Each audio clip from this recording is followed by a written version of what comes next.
जुड़ने से। अनिल गोयल जी, अब एक कमेटी बनाकर बातचीत के जरिए इस पूरे गतिरोध को खत्म करने की पहल सुप्रीम कोर्ट की तरफ से की गई है। अब मान लिया जाए कि आंदोलन जल्द खत्म हो जाएगा या यूं ही ये आंदोलन चलता रहेगा? पूजा जी, नंबर 1 तो सुप्रीम कोर्ट ने जो कहा है हम उसका स्वागत करते हैं जी। और निश्चित तौर पर समाधान बातों से ही निकलता है जी। जिद से और हट से समाधान नहीं निकलता।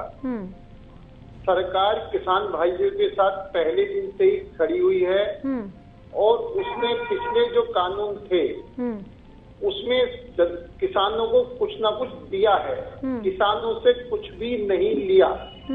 अब आप अगर किसी के बहकाए में आकर के वन साइड बात करेंगे तो निश्चित तौर पर 100 बार कोई झूठ को झूठ बोलेगा तो वो सच दिखाई देने लगता है। अनिल गोयल जी, बार बार यही कहा जा रहा है आप लोगों की तरफ से कि किसानों को भ्रमित किया जा रहा है।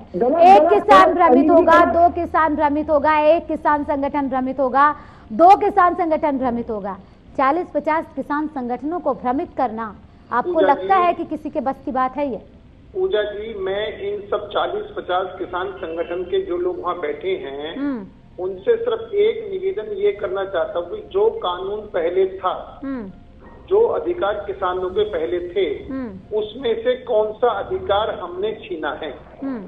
अगर कोई भी अधिकार नहीं छीना तो निश्चित तौर पर अब इसके बाद में हमने इनको जो कुछ दिया है उस देने में इनको कहाँ नुकसान है, बात को ये तरीके से रखेंगे तो समाधान है। पहले मंडी थी, अब भी मंडी है। पहले एमएसपी था, अब भी एमएसपी है।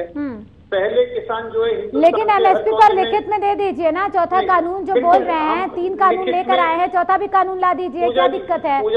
पूजा जी लिखित में देने के लिए तैयार हैं। क्या दे रहे हैं आप लोग लिखित में? अरे सरकार ने नहीं, बिल्कुल सरकार ने आएंगे। हरिओम क्या कीजिए? हरिओम जी, हरिओम जी, अभी आपके पास लौटेंगे, आप सुन लीजिए, अनिल जी को सुन लीजिए, उसके बाद जवाब। मेरी भी खेती है, मुझे भी सब कुछ पता है, ऐसा नहीं है कि मुझे कुछ नहीं पता। आप बोल रहे थे, मैंने आपको सुना था। और एक बात और है कि अगर मैं ये कहूँ कि मैं किसान का बेटा हूँ, मैं ही सब कुछ ठीक कराऊं, तो बाकी किसान के बेटे भी तो है, बाकी किसानों के अंदर भी तो दिमाग है, बाकी किसान भी तो खेती कर रहे हैं। आप सिर्फ अपनी बात को बिल्कुल सही कहें। मेरा जो निवेदन है, बड़ा स्पष्ट निवेदन है कि ये कोई भी आदमी ये बताए कि इस कानून की इस धारा से किसानों को ये नुकसान है। पूरे हिंदुस्तान में कहीं भी सामान बेच सकते हैं, इनको पूरी छूट है। अब ये भंडारे की बात कर रहे थे कि अडानी अंबानी ने सारा माल इकट्ठा कर लेंगे, फिर क्या होगा? अरे भाई, मुझे एक बात बताओ, वो सामान खरीदेंगे तो आपसे ही, किसान से ही तो सामान खरीदेंगे। लेकिन उनका ये कहना है ना कि आने पौने दाम में खरीदेंगे, उसके बाद जब भंडारण की क्षमता बढ़ा दी जाएगी। देखिए अनिल गोयल जी, इस बात से इनकार नहीं कर सकते कि जब भंडारण की क्षमता बढ़ जाएगी, कालाबाजारी भी तेजी से होगी और इसके साथ साथ जो किसान हैं वो अपने फसलों को कम दाम में बेचेंगे और जब भंडारण ज्यादा हो जाएगा तो बाजारों में अधिक मूल्य पर बेचा जाएगा। वो ये डर है उनके बीच में। अरे पूजा जी, एक बात बताओ ना, अब किसान का सामान खरीदने के लिए अगर 2 ग्राहक एक्स्ट्रा बाजार में आ गए हैं, उनकी मानो परचेजिंग पावर बहुत अधिक है, तो किसानों का माल के तो कीमत वाजिब मिलेगी ना। जब ग्राहक ही नहीं हो तो किसानों की कीमत क्या मिलेगी? मान लो कई बार हमने ये देखा है कि किसानों की फसल सड़कों पर फेंक दी जाती थी, किसानों को खेत में आग लगानी पड़ती थी, किसी कीमत पर ग्राहक नहीं मिलता था। आज अगर ग्राहक मिल रहा है तो किसान अपनी मर्जी से सड़कों पर नहीं फेंकते थे अनाज। नहीं, किसान अपनी मर्जी से नहीं फेंकते थे। मैं मर्जी की बात नहीं कर रहा, मैं कल नहीं बिकती थी, नहीं उगती थी, खेतों में भी आग लगानी पड़ती थी, टमाटर भी फेंके जाते थे। मेरा कहने मतलब ये है कि जब किसानों को कीमत नहीं मिलती तो किसानों को कई बार ये भी स्थिति आई है कि किसानों को खेती में ही जब खत्म करनी पड़ी है वो जगह को, उस उपज को ही फ्री में बहाना पड़ा है। लेकिन जब खरीदार बाजार में होगा तो वो उनकी कीमत देगा नहीं देगा? पहले तो इनको ये अगली बात कह रहे हैं, पहले पिछली बात तो करिए। आज अगर एक खरीदार है, फिर 4 खरीदार बाजार में आएंगे तो इनको उपयुक्त दाम मिलेगा या नहीं मिलेगा? आप अगर समझ नहीं रहे, एक बात को सिर्फ दूसरे निगेटिव एंगल से देखते रहेंगे तो उसका कोई लाभ नहीं रहेगा। आज हिंदुस्तान जो है फसल उत्पादन में किसानों की मेहरबानी से आत्मनिर्भर है। आज हमारे पास किसी भी चीज के उत्पादन की कमी नहीं है। स्टॉक लिस्टरी की एक लिमिट है, उसके बाद में जब अगली फसल आ जाएगी। महंगा माल तो जब होता है जब माल की शॉर्टेज होती है। मेरा कहना अभी तो एक हम खरीदारी कर रहे हैं, सरकार खरीदार कर रही है, व्यापारी खरीदार कर रहा है।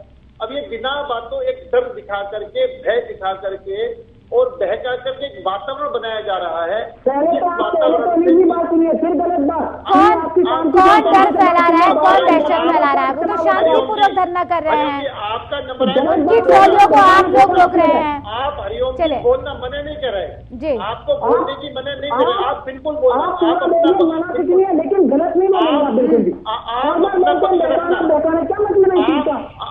अपना पक्ष रखना भैया मेरे, तुम बता। चले ठीक है अनिल जी, हरिओम त्यागी जी को सुन लेते हैं, उसके बाद आ लौटते हैं आपके पास। हरिओम त्यागी जी,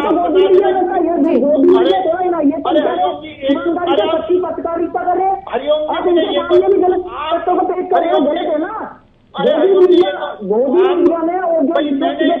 चल रहे उनमें यही।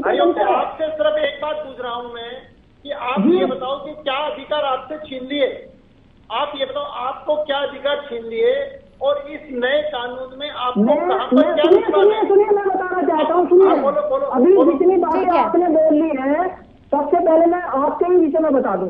आपने ये अपने मुझे कहा है कि भंडारण की स्थिति जो है वो अनियंत्रित हो जाएगी, यानी कि कोई भी कितना स्टॉक कर लेगा। पहले कानून में क्या काला बाजारी नहीं करवा रहे, सीधे तरीके से आप चाहते हैं जगत को सीधा फायदा पहुंचाना चाहिए। हरिओम जी आज मुद्दा एमएसपी का है। आज अरे सुनिए भाई साहब, यही देखिए अनिल जी और हरिओम त्यागी जी, देखिए जैसे अनिल गोयल जी बहुत गंभीर आरोप लगे हैं कि ये बिल मोदी सरकार ने नहीं बनाए हैं बल्कि उद्योगपतियों ने बनाए। देखो मनगढ़ंत बात तो कुछ भी करी जा सकती है जी, मनगढ़ंत बात के पास का किसी के पास भी इलाज नहीं कि नियम सरकार कानून बनाने का सरकार का है, किसी व्यापारिक घराने का कानून बनाने का नहीं है। और कानून लोकसभा में पास हुआ है और जिस लोकसभा में कानून पास हुआ है उस लोकसभा में कांग्रेस के भी सांसद थे, बीजेपी के भी सांसद थे, सभी राजनीतिक दलों के सांसद थे और पूरे हिंदुस्तान से के चुने हुए प्रतिनिधि थे। सबसे बड़ी पंचायत लोकसभा है और उस पंचायत में ये जो है बहुमत कि अडानी अंबानी ने इस बिल को बनाया है, ये बिल्कुल मिथ्या है, निराधार है। एक बात तो सबसे बड़ी बात ये है, ये आरोप तो कोई भी लगा सकते हैं। मेरे भाई अभी काला बाजारी की जो बात कह रहे हैं, जिस चीज का अभी कोई कहीं से कहीं तक संभावना नहीं है, आप उन संभावनाओं पर अपने आप को आंदोलन क्यों? जब भंडारण हो जाएगा, जरूरत से ज्यादा जब भंडारण हो जाएगा तो काला बाजार नहीं होगी। जो व्यापारी है वो मनमर्जी तरीके से दाम नहीं तय करेंगे। नहीं पूजा जी, आज विषय है एमएसपी। आज जैसे किसानों की फसल का उचित उनको पैसा मिले, तो तीनों कानूनों की बात हो रही है ना, तो तीनों कानूनों में जो समस्याएं हैं, चाहे वो एमएसपी को लेकर हो, चाहे मंडियों को लेकर हो, चाहे भंडारण को लेकर हो, तमाम समस्याएं हैं किसानों की जो पिछले 21 दिनों से चली आ रही हैं। लेकिन सरकार इसकी गंभीरता को कब समझेगी, ये बड़ा सवाल बना हुआ है। पूजा जी मैं आपको नहीं समझा पा रहा हूँ। मैं एक बात, आज इनके पास समस्या है कि हमारी फसल का हमें उचित मूल्य नहीं मिलता। अब ये कह रहे हैं हमारी फसल का उचित मूल्य नहीं मिलता, हम कह रहे हैं कि आपको आपकी फसल का उचित मूल्य देने के लिए आपको पूरे हिंदुस्तान के किसी भी कोने में आप अपना सामान बेच सकते हैं, जहां भी आपको अच्छे रेट मिले।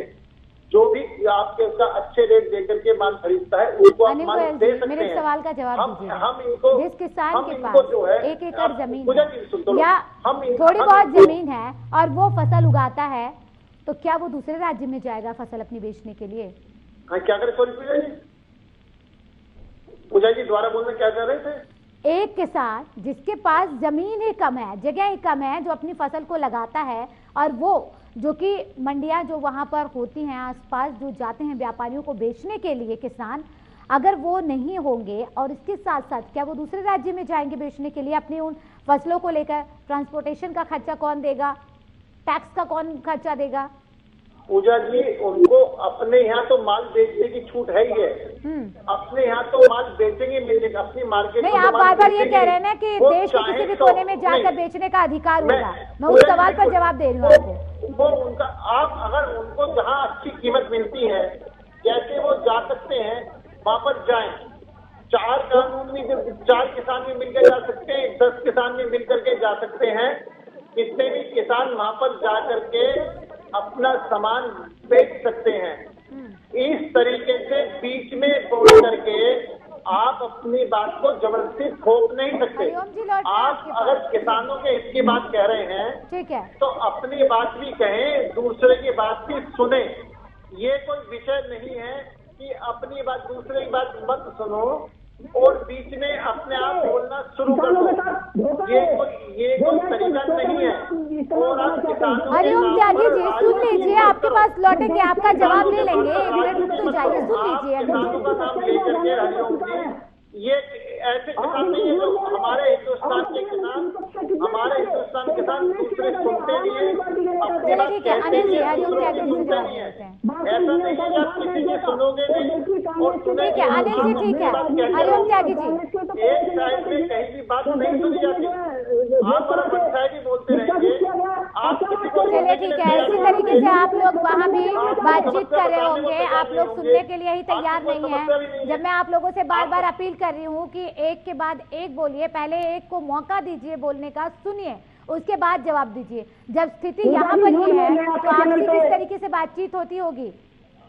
आप हरिओम जी नहीं बोल रहा, कितने बड़ा झूठ बोल रहे हैं, गलत बोल रहे हैं। हरिओम जी चलिए ठीक है अनिल जी खड़ा हुआ हूँ, ठीक है। हरिओम त्यागी जी और अनिल जी, आप दोनों का बहुत बहुत शुक्रिया हमसे चर्चा करने के लिए और तमाम बातचीत करने